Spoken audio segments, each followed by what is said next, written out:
Hey guys, I'm Sarina from Tenancy Advisory, and with me today is the lovely and wonderful Aaron Emery, who is the founder and CEO of Rent Roll Mastery. Now, I'm sure most of you guys know who he is, but if you have been living under a rock, Aaron has had 20 plus years of property management experience in the big and wonderful market of Australia. Don't let his youthful visage fool you. 20 plus years of experience. Okay. He has built up and sold rent rolls, and since 2018, he has been operating as a business performance coach for the property management industry.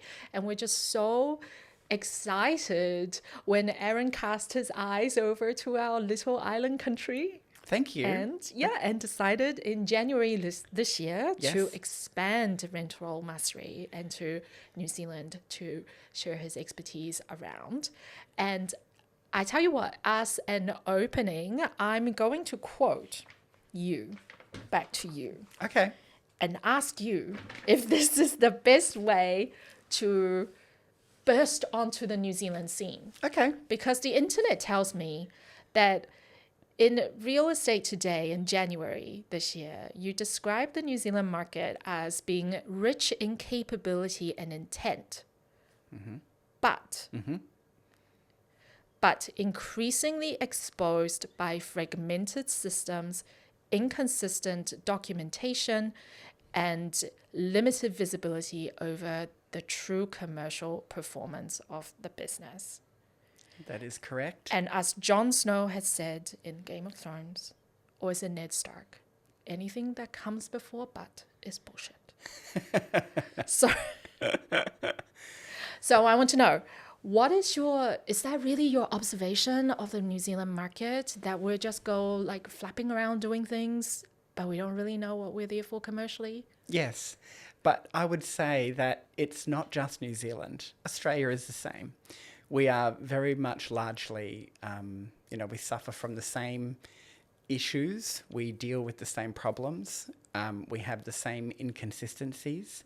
And yeah, it's a general observation of property management worldwide. And whilst I've only worked in New Zealand and in Australia, I have done property management study tours largely across the globe, USA, South America, Italy. And I have found that, we all do the same thing. We all deal with the same problems. Really, the only differentiator is the language that we use and the legislation. So are you saying then that these very universal challenges for property managers all around the world, or maybe I should say the Western world, are being dealt with instinctively in a very same way, and the outcome could be optimized? Yes, absolutely. Yeah. So we have my observation, and I will just say that in New Zealand, my knowledge is continuing to evolve and develop. I've only done a handful of audits of property management businesses, which would probably total around 3,500 properties. However, in Australia, I've lost count of the actual amount, but it tipped over 275 audits in 2025. Wow. And so largely across those, we're talking almost 200,000 properties that I've audited and had a look at across businesses over the last 7-8 years now. And fragmented systems is definitely a reason that, it feels busy all the time and it can feel chaotic all the time. We have a lot of systems that, whilst they may integrate or they don't integrate, they still don't collectively really talk together. Workflows, there's some grit within that workflow that stops the process from moving from A to B or B to D, for example, in where that workflow should be moving. So yeah, I would say largely that observation does affect both Australia and New Zealand. It's bonkers, isn't it? Because you think in the age of AI, when you can with a click of a button, generate these wonderful images without ever learning to use Photoshop. And now we're in a very evolved and evolving industry. that doesn't seem to have a universal tool that just gives property managers a very frictionless experience throughout the entire sort of process of managing one tenancy from end to end. Yes. It just seems very counterintuitive. Yeah, I think sometimes, we have to be grateful that we have a lot of different resources and technology stacks and platforms out there. To this day, I haven't really found one that does everything. There are some that are emerging, but I'm not here to spruik any particular products today. But yours, we're going to talk about like your discovery sessions. Yeah, of course. So we can talk about that, but I'm not here to kind of promote any one singular product. But there are some that are emerging that it would seem as though they're trying to go down the all-in-one kind of platform. And I'm very excited about that. But at this point in time, there hasn't been too many out there that we can jump into one platform or one system and do everything. And so that's where that fragmented kind of outcome exists, or why it happens and occurs, because we have to utilize 3 or 4 or 5 different programs or platforms or pieces of technology or software. And the workflow then obviously gets disrupted, or there might be a delay in that particular process because John's not talking to Kate, and Kate didn't understand that Barry was responsible, but, they thought that someone else... What's that old saying, we thought that thought, but, we don't know what thought actually thought. Someone else. It's probably very Aussie. Like, I just have a left hand's not talking to the right. Yeah. Yeah. Well, one person thinks that someone else was responsible for something, and then no one ended up doing anything about it. So. Which is such a great point, because all of this leads to what we're here to talk about today, which is this bonkers universal celebration, it would seem, for property managers to treat being very, very busy as a flex, when a lot of the times you and I see it as a P&L problem. Yes, absolutely. Right? It's like we're similar in a sense that our advisory services are kind of circling the property management industry, but we're not ourselves involved in the property management industry as such. So we look at it very much as third party or outside bystanders looking at the situation. And what we talk about a lot privately is we talk to all these very wonderful, well-intended and passionate property managers who are constantly time poor and margin poor. So something's not making sense. Yes. And one of the things I really want the listeners out there to walk away with today is to have a good understanding of your signature diagnostic tool, which is what you call the AAMI. You're going to explain that better than me. Yes. But at the end of this engagement, I want all of our listeners and viewers out there to have the ability to plug the right numbers into your online free AAMI calculator on your website. Yes. And understand the result that's spitting out back to them. And also mapping out or having some idea around how do you get that number more optimized. So tell me, you call it the AAMI. What is it? So for those that are not aware, the AAMI is your average annual management income. To simplify it, it really signals and highlights exactly how much annual revenue each property brings into the business. And it's a key metric because what we often find, Sarina, is, you mentioned about a lot of property management businesses, they are well-intended and they're not lacking in capability. But what they are lacking in is understanding that busy doesn't always mean successful, and busy doesn't always translate to profitable. And so we find that if they don't understand how much revenue each property is actually bringing in, then they also probably aren't aware the true cost to manage a property and then what profit is actually left over.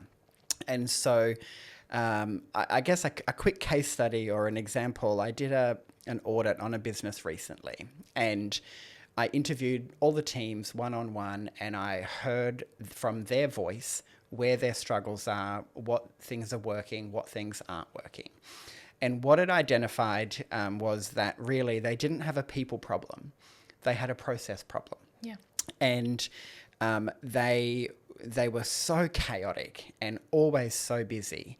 And when we dug a little bit deeper, we actually realized and determined that the profitability of the properties was not there. And so from the business owner's perspective, they believed that they just had to keep piling on more properties and more properties in each portfolio.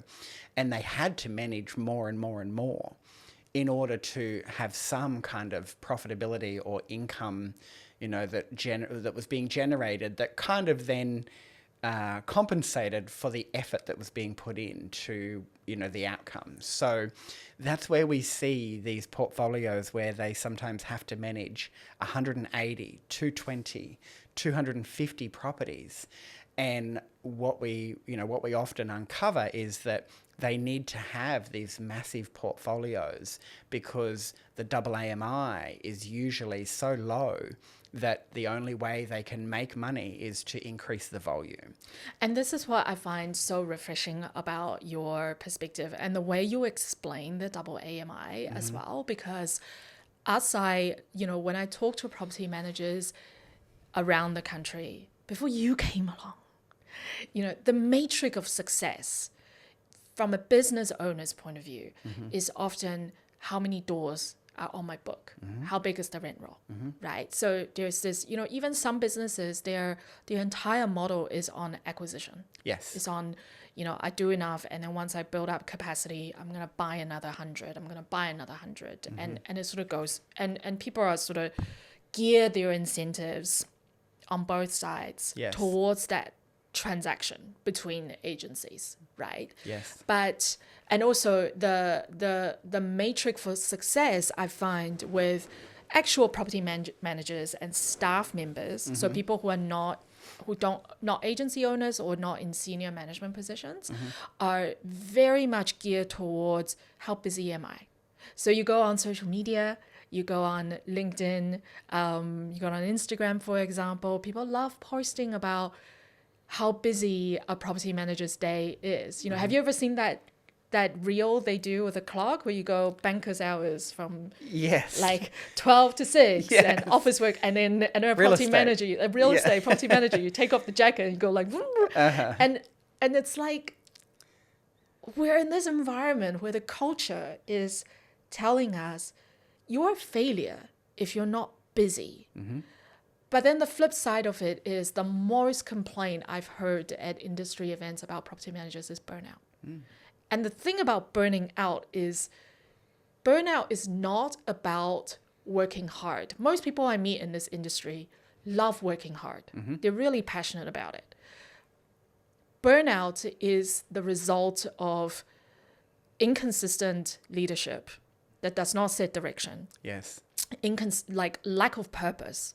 So you're chipping away all this time. You're spending all this time and effort and energy on something, and you have these micro tasks that take you throughout every moment of the day. But then at the end of the day, you don't actually know if you've moved forward. That's the reason people get burnt out. Yes. And from my perspective as a tenancy law advisor, I look at the AAMI, and I look at it very much as it's a fantastic matrix I can get my clients to use, because that number tells you if you have a business or if you have an expensive hobby that is just doing compliance. Yeah, exactly. Right? Because compliance is an absolute time suck. You got to get it right. But that is not the income generating aspect of your business. And I see a lot of property management business owners who prioritize compliance training, which, by the way, paying for private school here, so it is important, guys. No, I'm joking. But compliance is important. It is the reason that landlords use you as a property manager. It should be absolutely a core part of your skill set, but compliance is not what brings in the money. No. right? No. So let's talk a bit more about In fact, Yes. if you don't do compliance well, it can be the reason why you lose you're a lot bleeding of money. Yes. Yeah, so you do have to do it right. But I think that sort of over investment of attention and system and processes into compliance past a certain point where you're not looking at the business as a whole and how it is performing as an ongoing asset, because that's what your business is an Yes. income generating asset, It should be. right? Yes. Is, I just think you'd be shooting yourself in the foot. So when I look at AAMI, depending where that number falls, it's really easy for me to then identify and assess the business as, are they profitable, or are they just managing a volume of properties, which is just keeping the property manager unnecessarily chaotically busy because the volume is not it is way bigger than where the income or the profitability and the reward for that workload. And so, often we, as an industry, we have celebrated exhaustion, and we've celebrated the busiest person in the room, and it's often been said that the busiest people in the office are the most important. And I think moving forward, instead of rewarding that kind of mentality, moving forward, we are going to be rewarding more about leverage. It's going to be more about the businesses that have rock solid processes, rock solid systems. They're using technology to automate some of the mundane. And by the mundane, I mean those tasks where we look at and say to the property manager, I think there's a bit of confusion between activity and productivity. So are you just sitting there doing a lot of different activities, or are you actually doing activities that are revenue producing and more productive to bring better results? You've got to move the needle forward. Exactly. As well. Yeah. Yeah. So look, we sort of talked around the AAMI a lot, and we're not going to get to the bottom of this because this is this is like a whole school of learning there. But very quickly for our listeners here, how do you calculate a AAMI, and what's a good one? What does good look like? Okay, so you take your weekly rent, times that by 52 weeks, and then obviously times that by your management fee, ex gist, of course. And I mean, if you really wanted to break it down, sometimes people do look at it as monthly rent, depending on how you want to calculate it. But essentially, it is the yearly rent that comes in from that property, times by your management fee, excluding gist. And that gives you the gross management revenue per property. Now, what does good look like? For me, I've been watching this and seeing this evolve. When I first started, doing the business performance coaching, the industry leaders out there and some of your big financial banks and lenders that do a lot of rent roll lending and stuff would say to me and put in their reports that on average, cost of looking after a property could be $1,500, $1,600, depending. Here we are, like 8-9 years later, and that cost to manage has now risen to about $2,000 per property. Oh, even in the New Zealand context? Yes. Interesting. Because we've had increases in all of our operational expenses, and I'm breaking that down from different technology, platforms, tech stacks that we need. Salary costs have gone up, operational costs, including petrol, vehicle expenses, everything. So when we look at that cost to manage, that's where we need to look at if that property is bringing in $2,000, but it's actually costing us $1,850 to manage that property, then clearly there's not much profit there at all. Because again, we're saying, well, that's only $150, and that's still gross revenue, because obviously then you have income tax that comes off that. So I would say I've been watching that and telling people and advising people as well that has had to move with the times. So when I first started, I would have said, yeah, I would agree that, it would be about $1,500 to $1,600. And at that time, most businesses were only earning a double AMI of around $1,850 to $1,900 per property. Thankfully, what has happened, depending on where you are in the marketplace, I will talk more so for Australia in this context. We haven't seen management fees get reviewed and increase as much as probably what they should. We sign these landlord clients up 5, 6, 7 years ago, and they stay on that same fee for that whole time.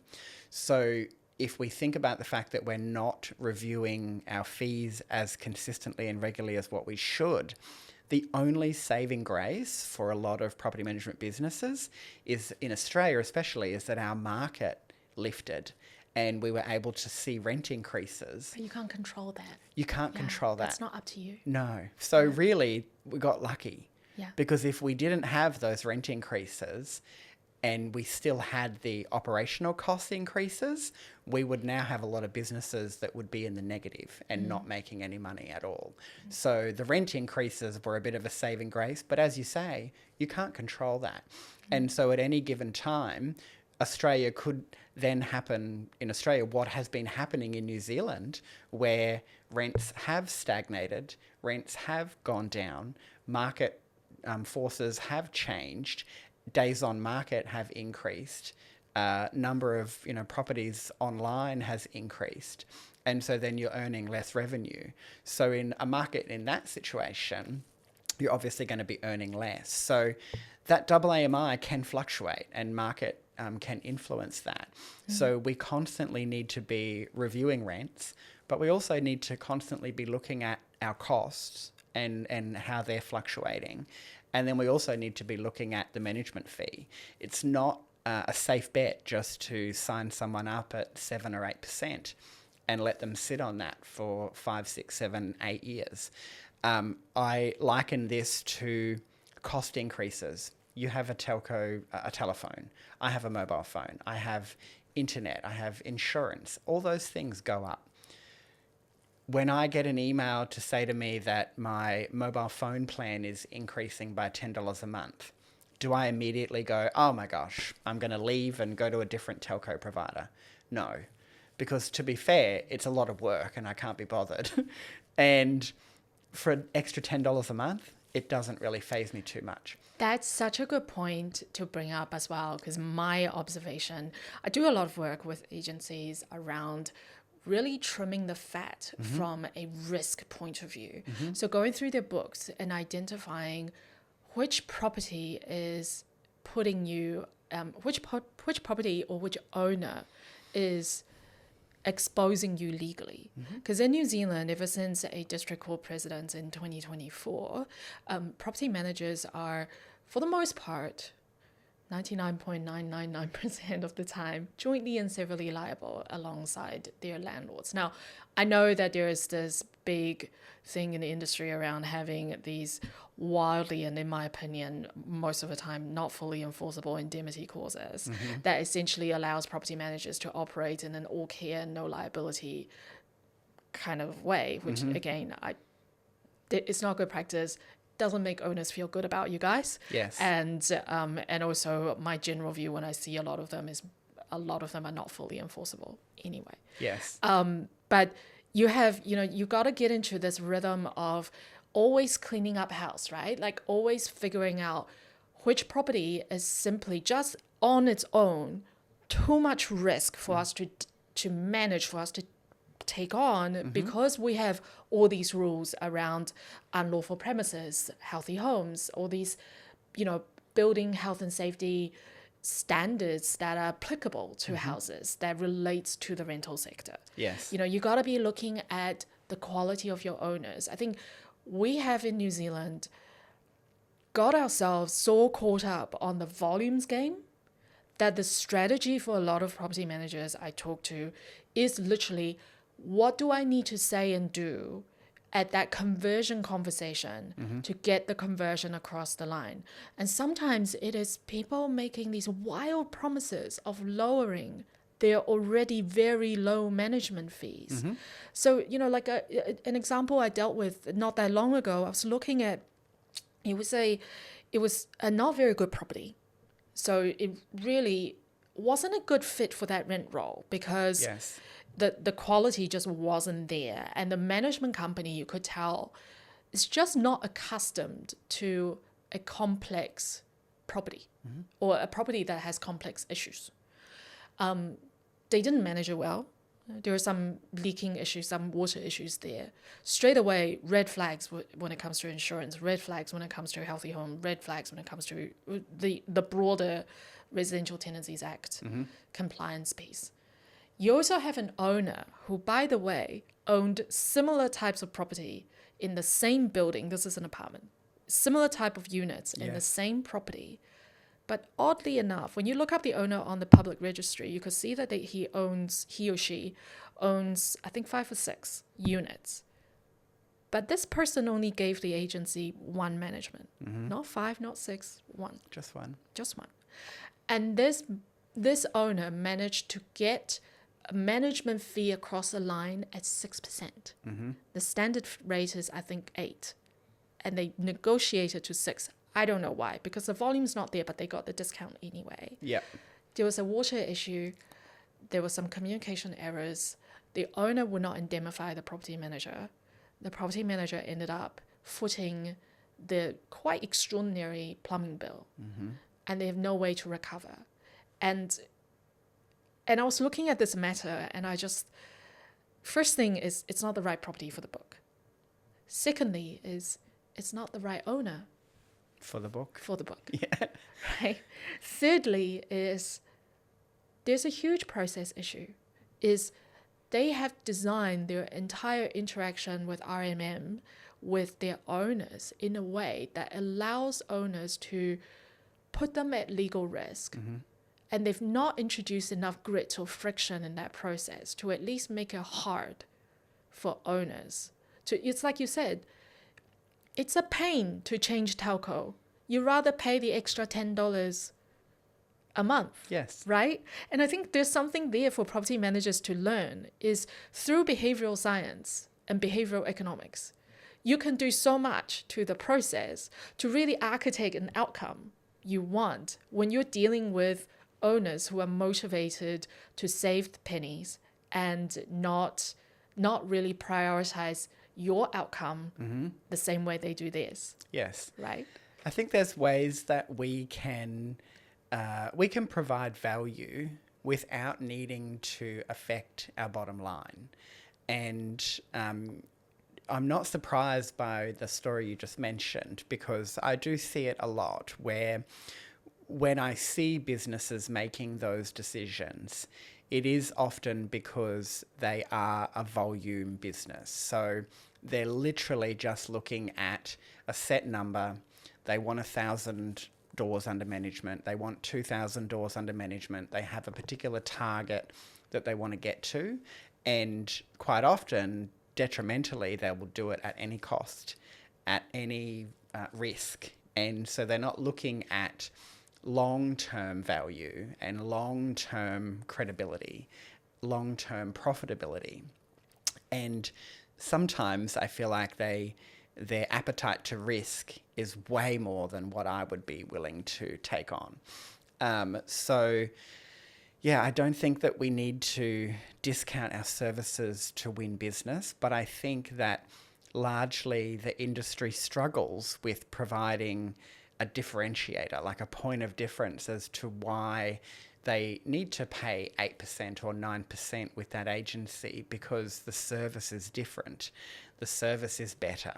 And so because we rely so much on the volume, the service credibility goes out the window. And so we try to say to the landlord, we offer a better service. But it's hard to sell that to someone who looks at us as same. We all look the same on They all look paper, the same. right? Yeah. And they can't identify where the differences are. And so I think that we need to do better in understanding the cost to manage, and then we will have a better idea on where we need to target. So instead of the business development manager going out and just getting any property at any cost just to meet their KPI numbers, I want them to go out fully armed and educated and informed to say, I need to be targeting properties that generate a minimum of $2,500 per year in management revenue. Because after our operational costs come out of that, which, as I said before, is now around $2,000, at least I know that we're going to be generating $500 gross revenue per property. If they know that, they will make better and more informed decisions. They'll stop targeting what I say, like the bottom feeding, business that's always going to be out there. And they are the fee discounters and the fee hunters, where they're just looking for the cheapest deal.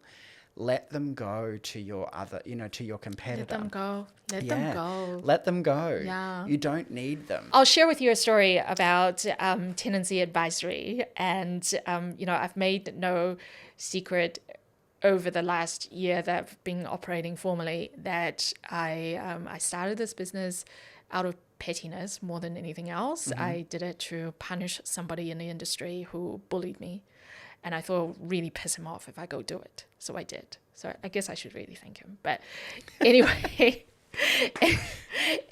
I because I came into this with no plan, I never really thought about my position or Tenancy Advisory's position in the market. Mm-hmm. And what was really interesting to me is a few weeks ago, I had a phone call with an agency, I think someone fairly senior in the agency. And somebody was trying to position their service as being of value because they're aligned with my advisory business. Right. And this particular property manager was like, I would love to talk to her to essentially test whether she's legit, mm-hmm. which is fine. Mm-hmm. It's your prerogative too. And he got on a call with me.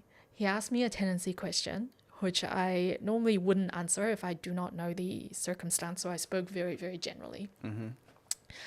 He then said to me, hold the line, caller, kind of thing, and went away and came back. And he said, yeah, that is in line with what your competitor said. But your competitor does it cheaper. At which point I just said, hey, I wish you all the best. Because I don't want to be a discount brand. For many personal reasons, I literally cannot afford for Tenancy Advisory to be chasing the bottom mm-hmm. rung mm-hmm. of the market mm-hmm. because I don't have the capacity to play the volumes game. Yes. But it was really interesting that the moment you sort of take back your power and say, I also said to this gentleman, my work speaks for itself.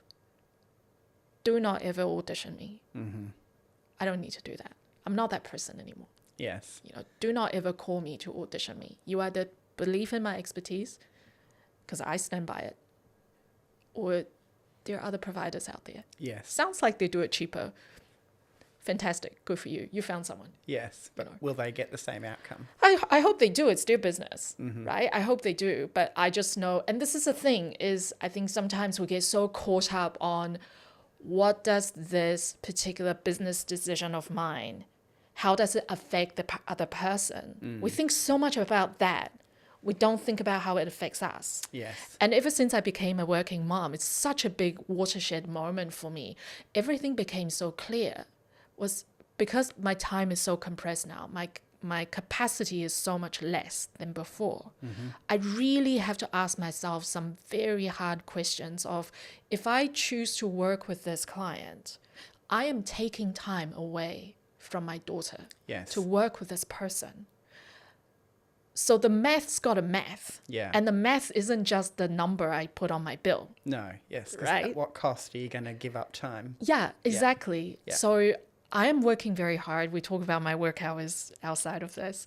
I am working very hard, but I don't feel burnt out. I'm tired a lot, but I don't feel burnt out because I have a purpose. Yes. And that's something, I hope through your work and my work and the stuff that we're going to be doing together, I hope that's something we can share with this really wonderful industry, because I think so much time with this industry is just full of so many well-meaning people who spend so much time to think, how can I be of service to you? And I want them to start thinking that, but also, how can you be of service to me? Yes, exactly. Yeah. I think for the large part, like I mentioned before, for the most part with the industry, we don't have a people problem. The people have good intentions, they have capability, but we often have a process or a procedure or policy, like a system problem. Do you not think we also have a leadership problem? Yes, to a degree, I think, but I don't want to, I don't want people to think that I have a negative view on that. What I think, Sarina, is that a lot of the times what I do in business is actually not taught to a lot of leaders, so they don't know it. Yeah, So they're I don't mean going it personally. Yeah. It's not personal. It's a No. cultural issue, right? Yeah, exactly. It's not taught. They're not educated enough about it, and so then it's not spoken about. And in the industry, it's like beat the chest. I have 1,000. I have 2,000. I have 3,000 properties under management, and I say to them, "That's amazing, but at what profit margin?" Yeah. At what profit margin? Where's the money, and are you making money? Because you can have 500 properties and be really profitable. You can have 2,500 and be barely surviving, like on a 5% margin. Yeah. Hey, I tell you what, I love to talk to you about this. Let's talk about auditing or due diligence, I should say, when you're acquiring rent rolls. Yes. Because we can talk till the cows come home about, guys, stop counting doors, right? And it's going to take time. It's going to take time. People are still going to be counting doors and buying rent rolls. I recently had some very interesting insight into the way rent rolls are transacted. Right. More specifically around the audit and due diligence part of the process. I have a lot of thoughts about it. Okay. And I know you, you've bought and sold, you've built up and sold yourself. You've coached people to buy and you help them with auditing a lot. I've done a lot of due diligence. You've done a lot of that. Audits, yeah. And full disclaimer, the ones I've seen are always because there's a tenancy dispute. And then you kind of pull the thread and you realize, oh, this is a tenancy you have purchased, you have not entered into yourself, you have essentially inherited, but in the process of that inheritance, some questions were not asked or not asked properly. Yes. So tell me more. Or they just don't dig enough. Yes. So, and we talked about this just outside before. So what I often hear when I go in and I look at businesses and I ask them where their pain points are, and we identify that there might be 20 problematic tenancies. And you're right, often those 20 problematic tenancies are ones that they've inherited. So they've either purchased the rent roll and they've come across as part of an acquisition, or they've taken over the management from another agency. And I say to them, well, if you wouldn't accept that standard, if it was your own property that you grew organically and won the business organically, and then you were responsible for renting the property out, selecting the tenant, putting them into the property, following the process, why do you accept it when you do an acquisition or take over the management? I will jump in here to clarify for listeners out there. When you're a property manager, and given the Bermuda precedent that I mentioned before about joint and several liability with your owners, when you purchase a rent roll, on the day of settlement, so on the day of transfer, you take on all the pre-existing issues. Issues. And you own them. Yes. And I'm still regularly talking to property managers who are of the view that they should not be liable. Like, look, to an extent, you could, if your actions are completely, and your interactions with that tenancy are completely ring-fenced from this prior breach, yes, there is a bit of a wiggle room from that Bermuda precedent for you to get out. Mm-hmm. But it's, in my experience, it's not common. More often than not, I see people essentially inheriting existing breaches. And by doing nothing or by making it worse, they become liable. Yes, correct. For those breaches. Mm-hmm. And then they come to me once the application has been lodged, the tribunal application has been lodged, and they say, oh, well, we didn't do it. It's that famous saying, just because it's not your fault doesn't mean it's not your problem, Yes. right?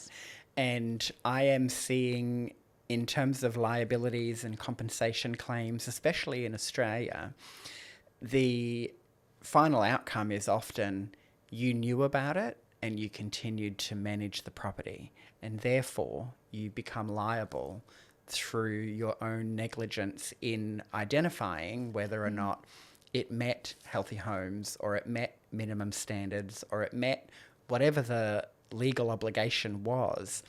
If you choose to turn a blind eye and still manage it and collect management revenue from that property, knowing that it might not be compliant, you will potentially still come unstuck and get fined. Yeah. Yeah. So putting that in the New Zealand context, Mm-hmm.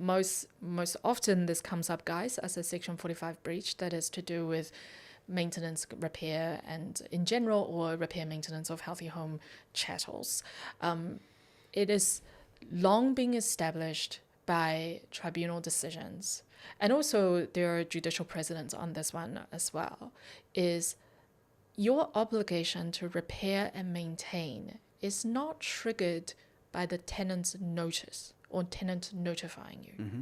Okay, your obligation to repair and maintain is triggered by when you know or when you reasonably should have known. And I've not spoken to any adjudicators about this, but I can well imagine that in the case of a rent roll acquisition, where you go through as a commercial entity, as a commercial enterprise, so this built into that concept is a degree of sophistication. Yes. Right? Even though the baseline is ignorance of the law is no excuse. But because you are acquiring a rent roll as a commercial undertaking, there is that higher expectation that you are more sophisticated than Aaron Emery off the street, than Sarina Gibbon off the street. Yes. Right? Yes. And because that acquisition comes with it a due diligence piece, that it is assumed, or it can reasonably be expected, that any issues with the property should have been picked up there. Yes, correct. But when People we don't talk to people dive on the enough. ground, they don't dive enough. I No. recently spoke to a property manager who acquired a rent roll, a very small one, only 20. And the degree of due diligence was so superficial. Mm-hmm. Because I said to him, did you check anything? You know, this is to do with a dispute that arisen out of a property that he had, a tenancy that he had inherited. And I said, what did you check? Because he said, this breach was done by the previous property manager. I had no idea. I thought they did it. I thought they lodged the bond. I thought they did it. I had no idea. Mm-hmm. And I was like, how do you not have any idea? What did you check? And he said, there were so many. I just didn't check because there were so many. How many did you buy? 20. And I said, well, at 20, you should be checking them all. Yes. Yeah, I think we just sometimes naturally assume that they're going to have everything in line and their ducks in a row and everything in place. But when Rent Roll Mastery performs due diligence on behalf of a prospective buyer, we go deep and we look at everything. And I say this politely, but, because of how thorough I am, a lot of rent roll brokers don't like me because they know when I'm coming to do the due diligence, I am going to leave nothing unturned. Well, you're acting in the interest of your client. Exactly. Which I is have what an property obligation managers to should do that. You have to act in the interest of your client. Yes. Yeah. But it is also, like, I'm all for people wanting to try to do due diligence on their own. But I do think that, you know, sooner or later we have to understand that they really need to know what they're looking for. And look for it.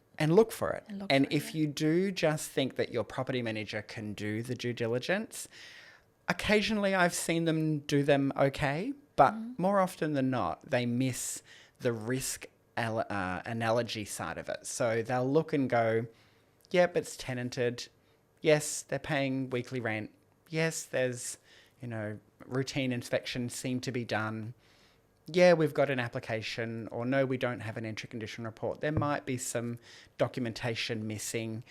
But from a risk analysis perspective, they're not educated enough to know what those risks actually are. And so quite often they will inherit the rent roll, take it on, and then just think that because that's how they inherited it, that's how it must remain, and that it wasn't their fault. They didn't make the mistake, so they're not going to be blamed for it. And we talked about this before with entry condition reports as a fine example. It's very common, unfortunately, that when you take over the management from another agency or when you do an acquisition, that you may have missing documentation. You might have a missing entry condition report. In fact, I heard the best saying in terms of landlord satisfaction is that a landlord will never know truly how well the property has been managed until they terminate the management. And there's an expectation then for that agency to hand over documentation. And at that point in time is when you really understand as a landlord just how well or not well your property has been managed. Because if that agency can't produce that information, clearly there's a problem. Red flag, red flag, red flag. So if you have 25 properties that don't have an entry condition report, I'm not suggesting not to buy them, but I would say, first of all, don't overpay for them, and certainly don't offer the same multiple on them, because they do have some risk element there. But then when you buy them and you settle on them, put a plan in place so that you get rid of those tenants as quickly as possible, so that you're dealing with that problem as quickly as possible. Because what we often do is we'll just go, that's okay, we didn't get it, we'll leave them in there. 3 or 4 years passes and then they vacate, and the owner forgets that it wasn't you that didn't do the entry condition report. They forget that it was the previous agency. And so come time of vacate, you don't have an entry condition report to reference the condition of the property. All of a sudden, there's all these issues, and the owner says, where's the entry condition report? And you say, we don't have one. You get blamed. Yeah. Even if it wasn't your fault. Because it's not how, this is the thing about professional services. Yes. It's really what you do for them. Correct. It's how you make them feel. Yes. Yeah. Right? And they don't remember the fact that you bought that property from another agency, and you may or may not have got all the information. Would you, in that instance of a lack of an entry condition report at acquisition, you mentioned, an option is to terminate the tenancy. We get very sensitive in New Zealand in an election year to be talking about terminating tenancies. So, and it's not a good, topic of conversation to have. But and I don't want to get in trouble with sometimes with people. You need to rip the Band-Aid off. Sometimes, but would you, as a step down, entertain, in appropriate instances, a rebaselining of condition report where on acquisition the new property manager goes in, documents the condition as is at that point, and crystallizes it as a baseline it can later use? Yeah, so I have seen that happen, but we need to, I will generalize my reply here because it's going to be determined by legislation. So if the tenancy law in New Zealand says that you can do that, then by and large, go for it. Yeah, because at least you have a starting point. in Australia, as an example, some of our, and by the way, we have 7 states and 7 different pieces of tenancy legislation, Which I'm right? trying to wrap my head around. It's crazy. Yeah, it's crazy. ridiculous. But some of those tenancy laws actually state that the entry condition report must be produced before the tenant has moved in. And then once they've moved in, that's it. You can't go back and retrospectively 6 months later or 3 years later go and do an entry condition report. So there's no legislation in New Zealand that governs there's no formal entry condition report. great. So, Okay. So in that case, the only option that you might have, and I do see this a lot, is that immediately after settlement, the property manager will go through and do a routine inspection. Yes. And then that becomes the baseline. Yeah. And that becomes kind of, and that routine inspection is way more thorough and in detail than it would normally be, because they're looking at trying to get a established baseline of condition. Yeah. And this is the moment, guys, I would say, if you're in that situation and you're doing it, I would be very, very clear to my tenants why I'm doing it. Yes, exactly. To what extent would I be doing, like, to what extent would inspection be carried out, in what kind of manner, and just explain it away, because you don't want a Section 38 quiet enjoyment blowback on that one. You also don't want, it's very interesting. Like lately, my advisory service been doing a lot of privacy stuff. Yeah. And it's super interesting how in an age of AI and social media, we've all of a sudden become very, very sensitive about our right to privacy. So much so that I dare say there is a misalignment between our expectation to our right to privacy and what the law provides for.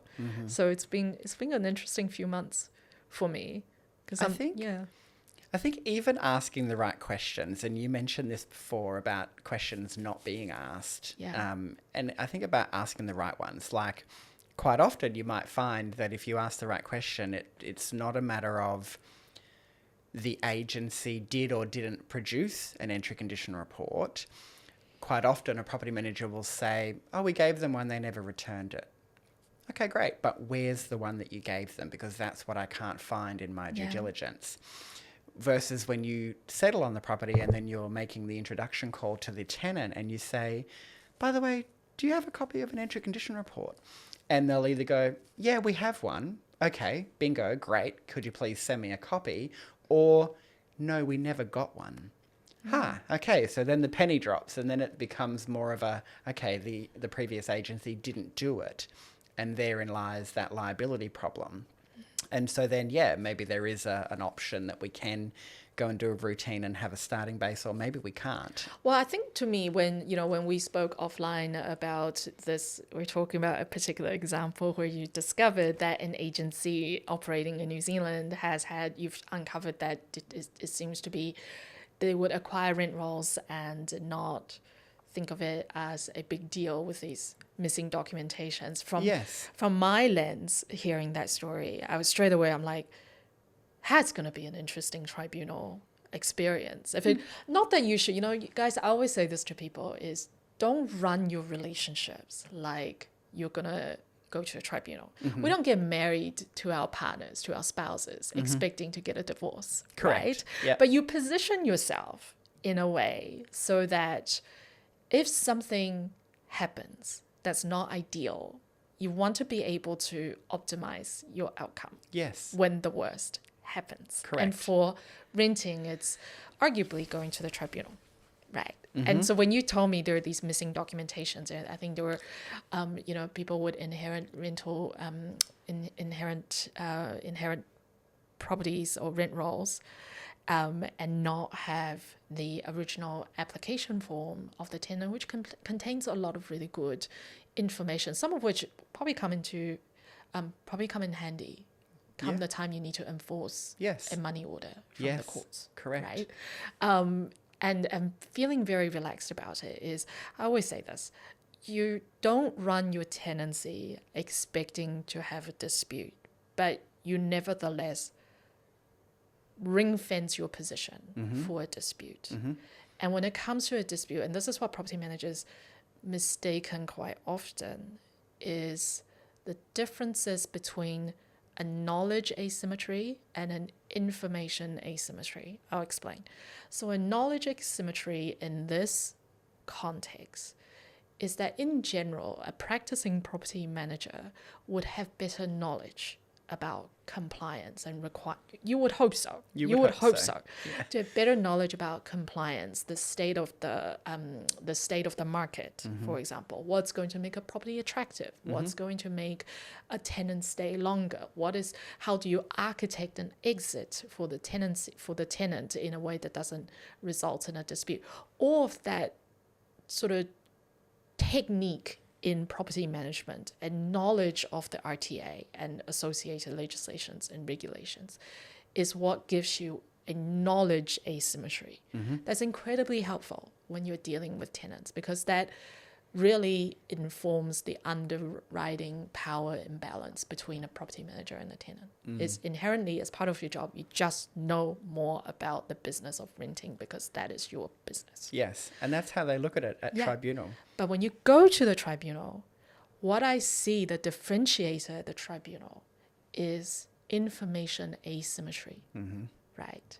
Is the person who can front up with the best quality evidence and the best quality documentation, who has the ability to thread that needle between the evidence, the document you're putting in front of the adjudicator, and the narrative you're putting through with your application, what you're asking the tribunal to do. Yes. And you couple that with a decent amount of knowledge of the RTA. Notice I say decent, not expert. Decent amount of knowledge with the RTA. That's information asymmetry. And that is fair game for anybody. And this is why when you told me the story about how relaxed people are when they're acquiring rent rolls and how chill they are about not having full documentation, and you're essentially buying risk. Yeah, right? exactly. You're buying opportunity, you're also buying risk. And you're buying, and I think so many times we see people who only see the opportunity but not the risk. Yes. And they think, it's not going to happen. And this is, And then it happens. It happens. And going back to that example with the no entry inspection report or no baseline condition report, which probably is a more appropriate term in the New Zealand context, is, God forbid, the tenant shows up with the original entry inspection report. Right. At the tribunal, right? Yes. So you can imagine you're going to have two different outcomes. If you turn up to tribunal and you've got all of your documentation, you've got the tenant's application, so you can say to the adjudicator, yeah, we did know that they had 3 children and a dog, versus, oh, we didn't know they had a dog, and you have the entry condition report and you can say, yes, we have documented evidence and photographic evidence that shows that the carpet was not stained before they moved in, versus, oh, we don't have that, so we can't prove whether it was or wasn't stained before they moved in. Absolutely. Which outcome would you prefer? Yeah. Meanwhile, the tenant comes along and when on entry, here's a photo of the carpet. Yes. Look at that stain. Yeah, correct. and the property manager's like, oh, well, maybe they didn't tell us about that. Yeah. And this is a thing as well, because a lot of times when I advise people on these disputes, as much as possible, I encourage people to just drop things. Sometimes it's, again, going back to that information. Sometimes it's going back to that information asymmetry bit. Is you got to be doing so much discovery and understanding the issue so well from all angles to be able to make that determination around, is it worth your time to go to, going back to the stain on the carpet, right? Let's develop this story a little bit more. You rock up to the tribunal dispute. You've acquired a rent roll.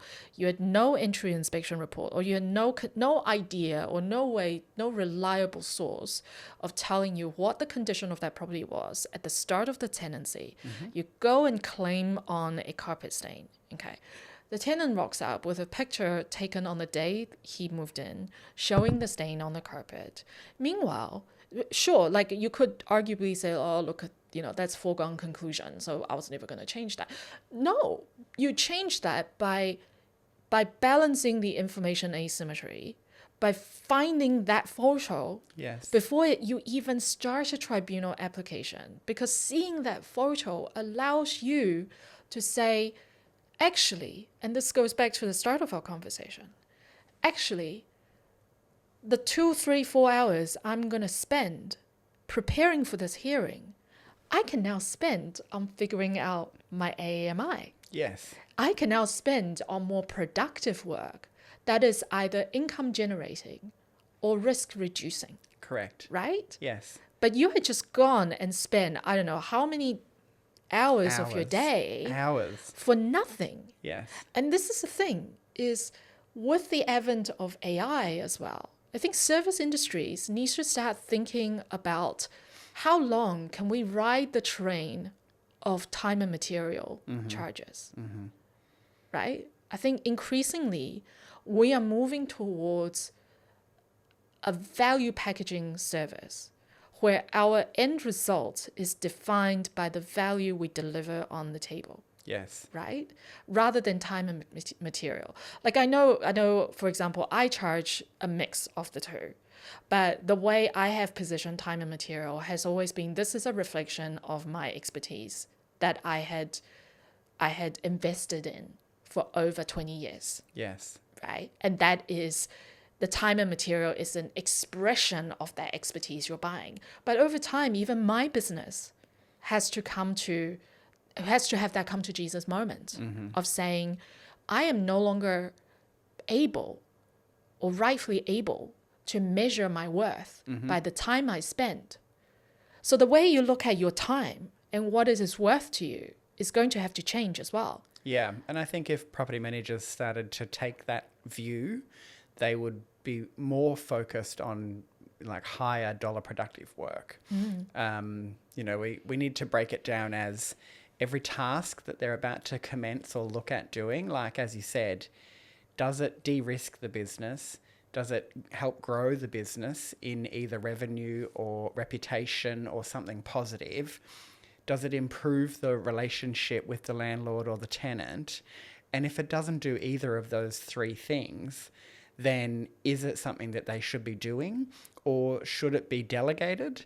Or can it be deleted and eliminated altogether? Because is it a repetitive, non-dollar productive or non-income producing task that most of the time can be automated or can be delegated to someone who has the time to sit there in the background and do it? And it's not taking the property manager away from that. So guys, this is the takeaway I want you to all do at the end of the podcast today.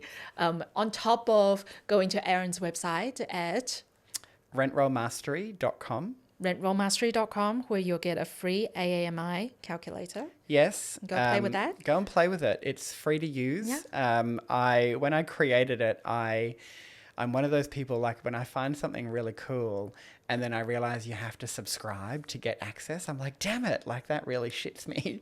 So when I built these calculators, I didn't want that. Yeah. So they're free to use. You can plug the numbers. The results will display on the screen. Now, granted, full disclosure, if you would like to download those results, you have to put an email address in. But I'm not going to, You're not going to paywall it. No, I'm not going to paywall it. So you get the results on the screen. It's a really good tool, the AAMI calculator, for property managers to use when they're having their conversations around lease renewals and rent reviews. If we're looking at how we can generate more revenue, usually it's sitting right there in front of us. And so you can plug in 200 properties under management, average management fee of 7.5%. And then there's a table or a graph that you can, alter, if you will, or change from what does it look like if we were to increase the rents by 5%? Okay. What does it look like if we did it by 7, 10, 12, etc.? And it will generate those results, and then you'll be able to see that untapped revenue. Now, on the flip side of that, then, people might say, well, we can't increase rents right now in our market. Sure, but that's not going to be forever. Yeah. In fact, conversations I'm having is that the market is recovering. There's small signs of recovery, which is encouraging. It's encouraging, but I also think it's a bit of a canary in the coal mine if you are banking your business on market fluctuations. Yeah, correct. So then we look at other ways, do we have to review the management fee, or do we have to have some additional ancillary charges to help bump up, what our gross revenue is per property? Yeah. So, we could talk about this for hours, but... And we have. Yeah, we have, just not online. But that's one thing I want you guys to do, is do the AMI calculator. The second thing I want you guys to do is go through your standard week or even your standard day. And I want you to start categorizing your tasks on, is it income generating? Is it revenue generating? Yes. Is it risk reducing? Yes. Or is it in the nope pile? And if it is in the no pile, something needs to, not that you shouldn't spend time on it, but I think the proportional representation of that block of tasks should be recalibrated and set in a way that's appropriate to your ultimate bottom line. Correct. Right? Because at the end of the day, you need to be making a decision about whether you're running a business or you're simply indulging in a very expensive hobby that is about compliance and people pleasing. Yeah, go to my socials too. I just did a post on this about, are you running your week or is your week running you? You know, like if you're not categorizing your tasks and putting the most dollar productive ones at the top of the list, and you're just focusing on the ones that are not risk reducing or just bringing no value whatsoever, then that goes back to what I was saying about having this confusion about activity versus productivity. Like, are you just busy being busy, or are you actually busy doing things that are moving the needle in the business and making a difference? So, yeah, absolutely. That's such good tips. How has this gone for you? yeah, really good. I'm like asking you online on air when I should be asking you off air. But the plan is, we're hoping, because Aaron, you're going to be in New Zealand once a month. I come to New Zealand once a month, generally for 7 to 14 days at a time. So it will be really good to, we talked about, maybe getting together more often and have, because we always have these wonderful conversations about how we perceive the industry. Yes. We're not always right. No. But they're observations, and I've seen a lot.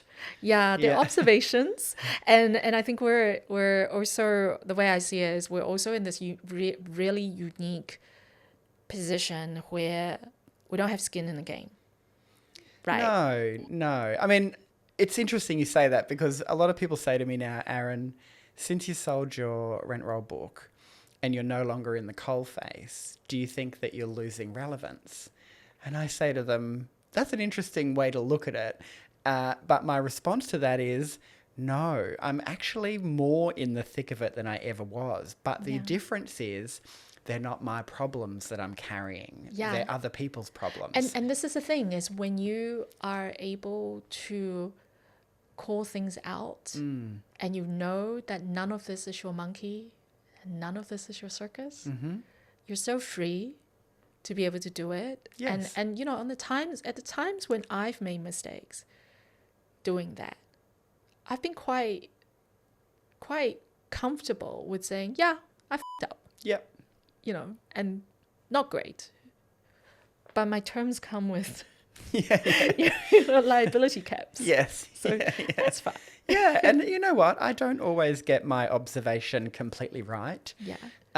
But it's normally pretty close, and because I'm not in the thick of it and stuck in the weeds and it's not my business, I am able to give a bit of an unbiased opinion. Sometimes it's clearer, Yeah, it's never unprofessional. I try to, that's probably the challenge, is trying to deliver it, professionally all the time, because not everyone likes to take criticism.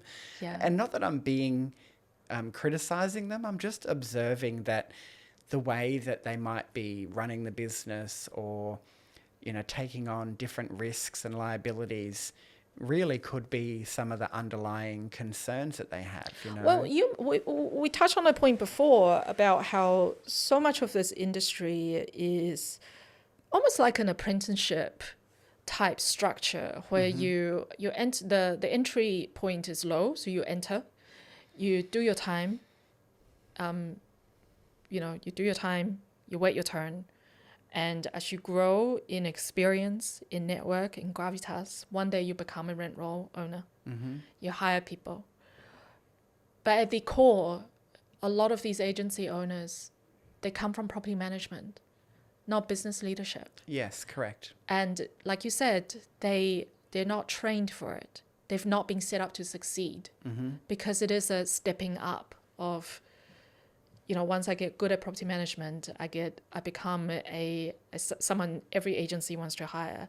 Once I become a star employee, I become a BDM, or I become a manager, a general manager, and then I grow in capital, and I buy a role myself. And yes. At no point in that journey are these leaders and future leaders trained in business acumen, No. cultural setting, No. leadership, right? It's you spend your whole career firefighting, and then you get to 20 years down the track, you're still firefighting. So sometimes I think having people like us come in can be jarring, but we have the luxury of not being in the weeds. Yeah. And I would say, directly, I'm not managing property anymore, correct? So I don't have skin in the game, and I'm not necessarily at the coalface every day. But the one thing I would like people to know is that I made mistakes. I fucked up. I had to learn the hard way. And it's from those lessons that I can now take the good and the bad and analyze that and go, well, if I had my time again, I would never do it that way. I would do it this way. And so I take the lessons and the mistakes and now help business owners and property managers to understand what not to do because of X, Y, and Z outcome. So with that in mind, I'm thinking out loud. We're going to get together a few more times for the rest of the year to do more of these recordings because we just love talking to each other. Yes. Let's do a whole series on mistakes we've made, mistakes we've seen. Why not? We just talk. We actually, full disclosure, we had all this structure planned out today. Went out the window I didn't go through any of my notes at all. Neither did I. No. That just gives us more things to talk about. Absolutely. Yeah. I think that there is a lot to talk about. There's a lot to share. Yeah. I would just end this by saying, like I said before, that by and large, property managers are amazing people. They have the best intentions. They have absolute capability. But sometimes they just are so bogged down in it and in the weeds that they just can't see clearly on what the best outcome might be or what the best solution is to have a better outcome. And like that old saying goes, if you always do what you've always done, you'll always get what you've always got, right? So if you don't push the envelope and you don't think about how we can do things better to produce better results, then don't come and whinge to me when things don't change and you always have the same outcome. Whinge to me, I love a bitch. Bring a bottle of wine. But no, I totally get what you're saying. I will add to that. I feel very much that the system and the tradition and the customary practices we have in this industry in New Zealand does not set up a modern property manager under the modern economic conditions and regulatory conditions to succeed. And I have been circling around the rental industry for over 17 years. I only recently got into the property management space more intimately. And what I see here is a very archaic industry that lacks a professional doctrine because it has always been defined by its tasks and deliverables. Yes. Rather than by the value, the true value it brings to the table. Yeah, correct. And I always say this is, the government recently put out a survey that says 72% of landlords use a property manager because property managers know compliance better than they do. Many property managers use that number as a pat on their back, to me, it's a canary in the coal mine, right? Because if you are in the business of compliance, let's think about it this way. An investor does not own a property to comply. Nobody buys a rental property to comply. No. Nobody rents out their ex-family home to do compliance, right?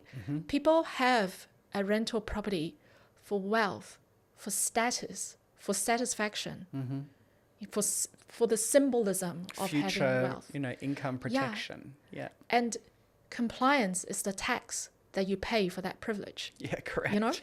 Yes. So the way I see it is, if 72% of your customers puts you in that tax rung, you're a cost center.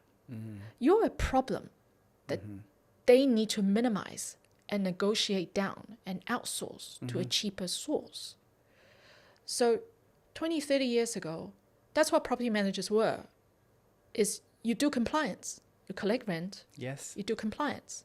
The mindset needs to shift, because if you want to be in the boardroom, you want to be in your owner's inner circle, and you want to help your owner grow their portfolio, because the more they grow, the more you grow, you got to start thinking about being a strategic asset advisor. Correct. And a strategic business advisor. Yep. So you got to be adding value to their equity and their cash flow. So much so that they would never think of buying a rental property without talking to you first. You're not the last person they talk to. You're the first phone call they make. First phone call they make, yeah. Before they inquire. Yeah. Yeah. And when I came into this industry, and I like to think part of it is naivete and unfamiliarity, though I suspect not, is so much of the practitioner's mindset is still very orientated around, we do compliance. Fantastic. We're task processors. Our future is locked down. There's this funny little technology emerging called AI. That's really going to disrupt that. Yes, correct. If AI doesn't do it, a low-cost provider who knows how to leverage AI will do it. So that's something to think about. But, I think we need to talk more. Yeah, and I agree with that, what you said, like, we're not property managers. We are strategic investment advisors. Landlords don't care how many maintenance jobs we process a day, how many lease renewals we renew, how many vacates we go and do. That's just part of the job. But what they do care about is, are we providing the best advice on how to retain or attract first and then retain top quality tenants? How to make sure that the property is going to be rented and occupied for the longest period of time, so they have no gaps in their income and their rental income. How that property is going to remain as an appealing, attractive source of income for them, so that it always rents easily, it attracts tenants. The example I would give quickly is, you've got two properties, they're identical. One rents for more than the other. Why does it rent for more than the other? Well, it might be obvious. We did some renovations or we did some upgrades. And so they're the conversations we need to be having about, well, Mr. and Mrs. Landlord, why don't we do that to this one as well? Have the conversation about, should we put you in touch with a mortgage broker? Let's release some equity from the property, do a small project renovation, and get a better outcome, get more rent, get a better quality tenant, get a tenant that stays long term. Just quickly on due diligence, one thing I do look at is tenancy turnover. If you've got a tenant moving in and out of a property every 6 months, red flag. Yeah, there might be a problem with that property. But equally, there might also be a problem with that landlord. So potentially that landlord doesn't believe in doing maintenance. They will push back and argue and fight and be combative the whole time. And commonly, I see, put you at risk of giving retaliatory termination. Yeah, correct. So there's lots of things out there, and I think we can definitely do better, but we are doing okay, but we can always do better, and we need to constantly look at that. What a positive note to end things on. Yeah. Well, thank you for your time. Thank you. Thank you for Looking having forward to me. our next chat. And yeah, I think let's do it. Let's develop a series and put it out there so that people can learn, some of our insights. Clearly do not have content producers working for us. No. Thank you. See you guys next time. Bye, guys.